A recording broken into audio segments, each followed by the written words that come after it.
Fuller अभावी बिक्री हेउछि चिंतारे संग्रहकारी।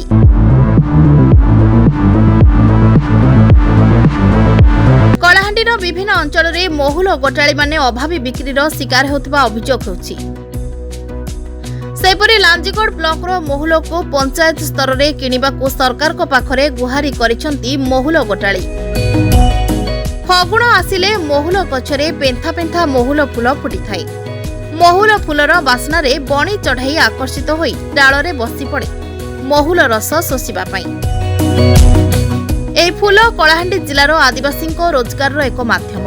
एही महुली मद पी किछि लोकंको परिवार उजड़ी जाउथिबा बेले उक्त महुल फूल किछि लोकंको रोजगार माध्यम साजी थाए।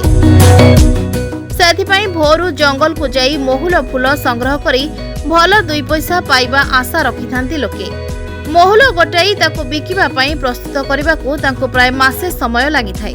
हेले ताको बिक्री करबाकू सरकारी सुविधा नथिबारु प्रति वर्ष अभावी बिक्रीर शिकार होई साग माछ दर रे दलाल हाथ रे टेकी देउथिबा नै अभियोग करिसंती महुल गोटाळी।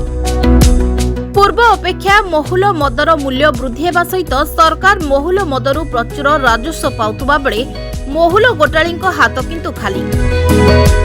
सरकार एथिप्रति दृष्टि देई महुलर सरकारी मूल्य धार्य करबा सहित पंचायत स्तर में क्रय करबा व्यवस्था करबा पई साधारण रे दाबी हेउछि। कलाहांडीरू जिला प्रतिनिधि सुशांत माझी रिपोर्ट, फोटो न्यूज टाइम्स।